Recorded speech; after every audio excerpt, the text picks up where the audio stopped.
Hello and welcome to legal knowledge with advocate Noor Yaqub Shaikh. तो आज ना हम बात करने वाले हैं डिवोर्स को लेकर, यानी कि डिवोर्स रेट क्यों बढ़ गया है और डिवोर्स किन बातों पर हो रहा है और उन्हें हम किस तरीके से बचा सकते हैं या फिर अवॉइड कर सकते हैं या उन्हें हम म्यूचुअली किस तरीके से सॉल्व कर सकते हैं। तो अगर आप मेरे चैनल पर नए हैं और आज ही आपने मेरी वीडियो ऑन की है तो लाइक शेयर सब्सक्राइब ज़रूर कर लेना और जी हाँ, बेल आइकन को ज़रूर प्रेस कर लेना क्योंकि हमारी वीडियो सिर्फ और सिर्फ लीगल एस्पेक्ट के बेस पर बनाई जाती है। तो चलिए शुरू करते हैं आज की वीडियो। तो सबसे पहले ना हम डिस्कस करेंगे कि डिवोर्स रेट बढ़ क्यों गया है। देखिए, मैं आपको कुछ है ना अपने एक्सपीरियंस से शेयर करूंगी चीज़ें और कुछ आप लोग आपका एक्सपीरियंस ज़रूर मुझे कॉमेंट करके बताना।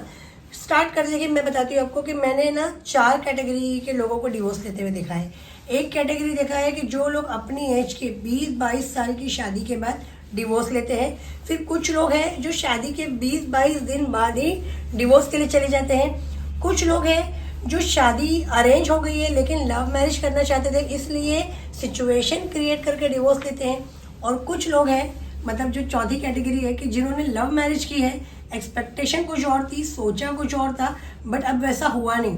तो इसमें कोई ड्यूरेशन फिक्स नहीं है, या तो वो एंगेजमेंट के बाद ही टूट जा रही है या तो सम टाइम हो रहा है कि शादी होने के कुछ दिन बाद, कुछ महीनों बाद, या 1 या 2 बच्चे होने के बाद। तो लेट्स स्टार्ट विथ कैटेगराइज। तो कैटेगरी नंबर 1 में ना मैंने अपने एक्सपीरियंस से, जो भी मेरे क्लाइंट्स थे, मैंने देखा कि सबसे रेयर जो डिवोर्स होता है, तो सबसे कम रेशो में वो होता है जिनकी शादी 20 साल, 22 साल, 18 साल या 10 साल से ज़्यादा आई है। तो उनका रीज़न ऑब्वियसली यही होता है कि वो लोग बहुत ज़्यादा बर्दाश्त कर लेती है चीज़ों को। हस्बैंड इतने डोमिनेट होते हैं, प्लस डोमिनेंस के अलावा उनके अंदर मतलब वो काम भी नहीं करते हैं, वो फीमेल्स काम करती है। XYZ रीज़न है, इस रीज़न से वो डिवोर्स लेती है। और मैं उनको सपोर्ट भी करती हूँ कि अगर एक टॉक्सिक रिलेशन में आप हो और आप फिर भी सर्वाइव कर रहे हो, लेकिन अगर आपसे अब सर्वाइवल नहीं हो रहा है तो डिवोर्स आपको ले लेना चाहिए। फिर वो कोई भी हो, वो हिंदू हो, मुस्लिम हो, सिख हो, जैन हो, पारसी हो, क्योंकि हम यहाँ बात कर रहे हैं सेक्युलर। तो अगर हम देखें तो एज पर इंडियन लॉ आपके पास डिवोर्स का रास्ता खुला है। आप म्यूचुअली या फिर आप जाके कोर्ट के थ्रू भी आपकी डिग्री ले सकते हैं। तो इस कैटेगरी को मेरा फुल्ली सपोर्ट है। सेकंड कैटेगरी मैंने आपको बताया कि जो लोग शादी के 20-22 दिन बाद ही डिवोर्स ले लेते हैं।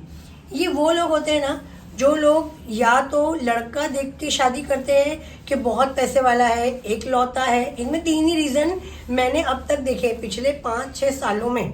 जितने भी मैंने फ्री काउंसलिंग किया है, जितने लोगों को मैंने लीगल एड दिया है, या जितने मैटर्स मैंने म्यूचुअली सेटलमेंट करने की कोशिश की है, और अल्हम्दुलिल्लाह बहुत सारे मैटर्स हुए भी हैं। और जितने मुझे ईमेल्स आते हैं, मेरे वीडियो के थ्रू कमेंट्स आते हैं, या जो लोग मुझे मिलने आते हैं, 20-22 दिन शादी हो गई, सोचा था कि लड़का अकेला है, सिर्फ लड़की की सुनेगा, माँ बाप है, एक बहन है या फिर बहन भी नहीं है, और अच्छा खासा सेटल बिजनेस है। अब क्या सोचते हैं कि बस लड़का डे 1 से लड़की की बात सुने, बट ऐसा नहीं होता है ना। वो माँ बाप जिन्होंने उसे पाला पोसा बड़ा किया, उनकी भी कोई एक्सपेक्टेशन है, और लड़का रातों रात तो आपके साथ में नहीं हो जाएगा। उसके लिए आपको कहीं ना कहीं सेक्रीफाइस करना होता है, अपने आप को देना होता है। यानी कि हम भी उस रिलेशन में बहुत कुछ सेक्रीफाइस करते हैं, फैमिली को, घर वालों को, तब जाके वो रिश्ता बनता है। लेकिन मैंने देखा कि लड़कियां सोचती है कि 1 वीक के अंदर सब कोई मेरा सुने, और इन चीज़ों की वजह से उनके डिवोर्स होते हैं। ये एक लंबी लिस्ट मेरे पास है जो कि पॉसिबल ही नहीं है यहाँ पे डिस्कस करना, अलग अलग मैटर्स है। लेकिन जो 20-22 दिन की शादी है उनमें 100% मैंने देखा है डिवोर्स ही हुआ है, क्योंकि उन्हें समझाने का कोई फ़ायदा नहीं हुआ। अगर उन्हें समझाने बैठे ना तो वो लोग हमें ही बोलते हैं कि ये बराबर एडवोकेट नहीं है।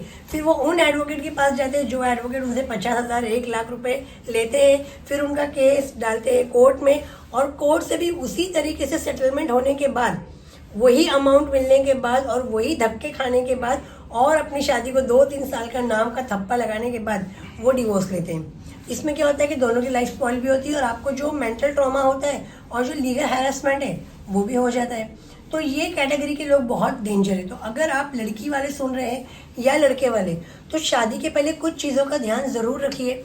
लड़की वाले हमेशा ये बात याद रखिए, अच्छा सिर्फ लड़की वालों की तरफ से नहीं, लड़के वालों की तरफ से भी बहुत गलत एक्सपेक्टेशन समटाइम्स सेट होती है कि लड़की पैसे वाली है तो लड़की की प्रॉपर्टी मुझे मिल जाएगी, लड़की का बाप मुझे मॉनेटरी सपोर्ट करेगा, या लड़की जॉब करती है। तो ये अंडरस्टूड है, आप लोग इसे समझ सकते हैं। सेम टू सेम अगर आपकी कोई प्रॉब्लम्स है तो आप उसे कमेंट भी कर सकते हैं, मैं उस पर आपको रिप्लाई देने की इंशाल्लाह कोशिश करूँगी। तो इस कैटेगरी वालों के लिए सबसे इम्पॉर्टेंट सोल्यूशन क्या है या मैं आपको लास्ट में बताऊंगी। हम आते हैं थर्ड कैटेगरी पे। थर्ड कैटेगरी वाले वो लोग हैं जो लोग मतलब एक बच्चे दो बच्चे हो गए हैं, अभी उन्होंने मेंटेनेंस का केस डाला है, वो अलग रह रहे हैं, डिवोर्स भी लेना नहीं है, हस्बैंड के साथ ही रहना है, हस्बैंड की प्रॉपर्टी में भी हिस्सा चाहिए और हस्बैंड को परेशान भी करना है, टॉर्चर भी करना है, सबक भी सिखाना है, बच्चों को मिलने भी नहीं देना है और हस्बैंड को इतना डराना धमकाना है कि वो मुझे शर्तों पे रखे। इसमें क्या होता है, या तो हस्बैंड डर जाता है और फिर जैसा बीवी बोलती है वैसा करता है, लेकिन 90% मेल ईगो वो कभी भी डरता नहीं है, वो भी मतलब बीवी के साथ में जिद में ही लगा रहता है। जितना मैंने देखा है, जितनी जिद से बीवी ने केस डाला है उतनी जिद और शिद्दत से हस्बैंड भी केस लड़ता है। आखिर में क्या होता है, वो रिश्ता नहीं बचता है, बच्चों की लाइफ स्पॉइल होती है। सिंगल पेरेंट जो बच्चे परवरिश पाते हैं उनका क्या हाल होता है आपको खुद पता होगा। अगर कोई सिंगल पेरेंट मुझे सुन रहे हैं या जिन्होंने डिवोर्स लिया है, मेंटेनेंस का केस फाइल किया है या करने वाले हैं, सोच रहे हैं, तो एक बार अपने बच्चों के बारे में भी सोचिए। अब हम आते हैं फोर्थ कैटेगरी जो कि बहुत ज़्यादा फेमस है और इसी रीज़न से मैंने आज की ये वीडियो प्रिपेयर की है।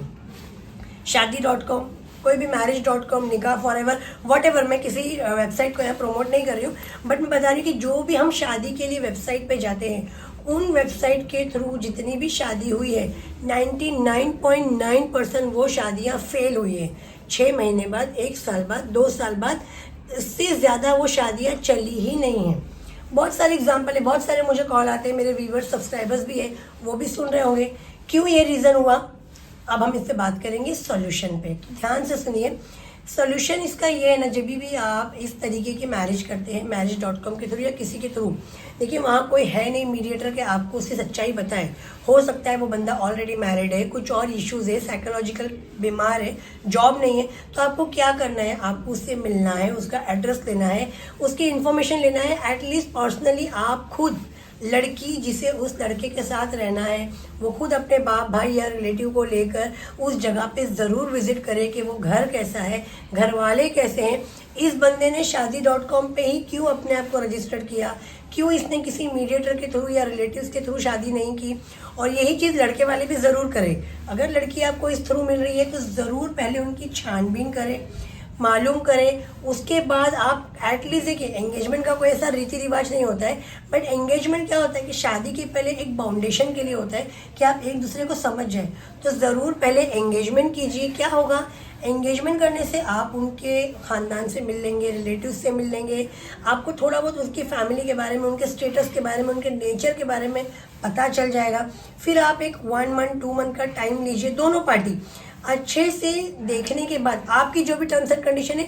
कि एक बात ना मैंने बहुत ज़्यादा बारीकी से नोट की है और इस नोटिस को मैंने बार बार हाईलाइट किया है जितने भी लोग मुझे कॉल करते हैं या मिलने आते हैं, कि क्यों आप लोग लड़के को खुलकर नहीं पूछते हैं कि तेरी सैलरी क्या है।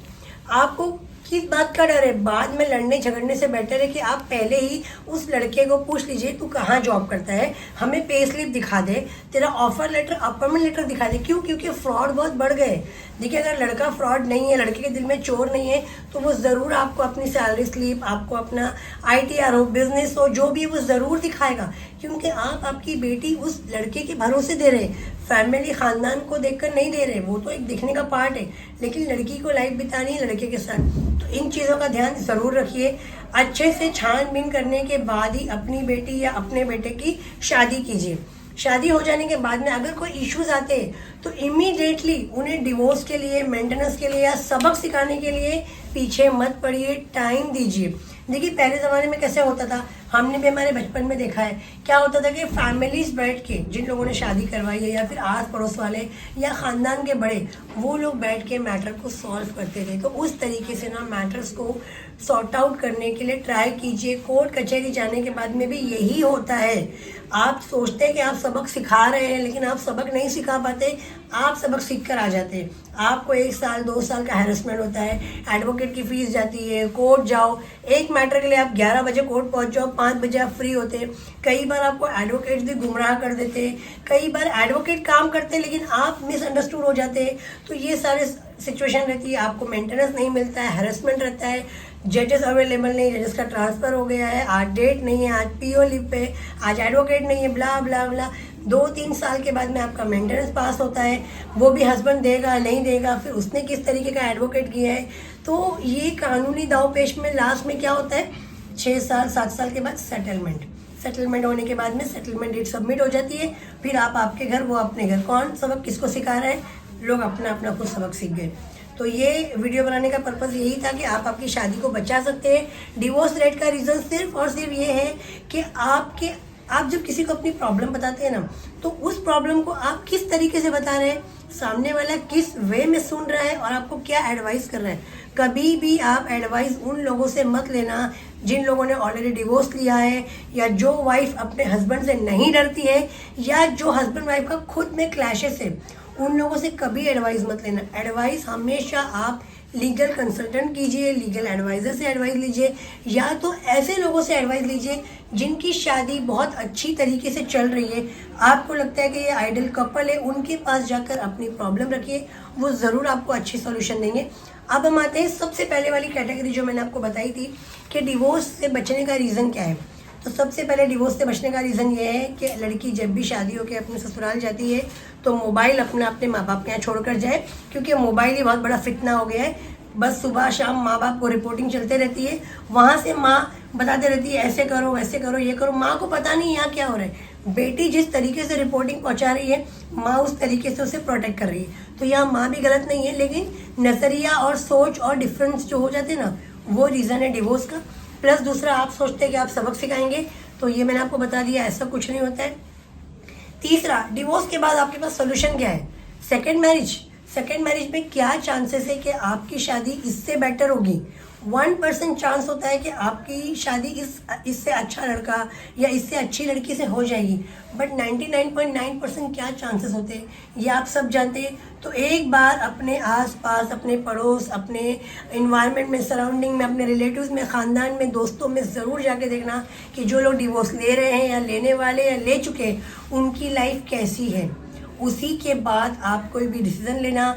अगर आप भी ऐसी किसी प्रॉब्लम में फंसे हैं, या आप चाहते हैं कि मैं आपको किसी बारे में लीगल गाइडेंस दूं, अगर आपकी शादी बीच में फंसी है, आप उसे बचाना चाहते हैं, तो ज़रूर आप मुझे कॉल कर सकते हैं, ईमेल कर सकते हैं, मेरी वेबसाइट के थ्रू मुझ तक पहुंच सकते हैं। ईमेल और व्हाट्सअप करने के लिए मैं आपको बता दूं क्या होता है, लोग इमीडिएटली कॉल लगाते हैं और अपनी प्रॉब्लम बोलना स्टार्ट करते हैं। मैं एक एडवोकेट हूँ, मैं बिजी भी रहती हूँ, मैं एक हाउस वाइफ टाइप भी हूँ, मतलब मैं हाउस वाइफ ही हूँ, मुझे घर भी देखना है, बच्चे भी देखने हैं, अपने काम भी देखना है। आप कभी भी कॉल करेंगे तो नहीं है। तो अगर आप मेरे कम्युनिटी पोस्ट पे जाएंगे तो इवनिंग 5 to 7 मैं अवेलेबल हूँ फ़ोन पे, क्योंकि मैं ऑफिस में होती हूँ। तो उस वक्त आप व्हाट्सअप के थ्रू मेरी अपॉइंटमेंट बुक कर सकते हैं। अपॉइंटमेंट कैसे बुक करना है उसके लिए आप व्हाट्सअप कर सकते हैं, कम्युनिटी पोस्ट पे जा सकते हैं। अपॉइंटमेंट लेके प्रॉपरली बाकायदा बात कीजिए, आधे घंटे का टाइम होता है। मैं आपको आपकी जो भी प्रॉब्लम है वो सुन के आपको अच्छी गाइडेंस दे पाऊंगी। अगर आप पुणे में रहते हैं तो आप मेरे ऑफिस आ सकते हैं, या आप इसी वीडियो के नीचे कमेंट कर सकते हैं आपकी प्रॉब्लम को लेके। मैं ज़रूर टाइम निकाल के आपको उसका रिप्लाई करूंगी और आपकी प्रॉब्लम सॉल्व करने की कोशिश करूंगी। आपको कैसी लगी ये वीडियो मुझे ज़रूर बताना। आपकी इसमें मैंने पॉइंट्स, इश्यूज़ जो है वो कवर किए या नहीं किए तो और क्या इश्यूज़ है वो ज़रूर मुझे हाईलाइट करना। मिलते हैं अगली वीडियो में ऐसी ही नई लीगल नॉलेज के साथ।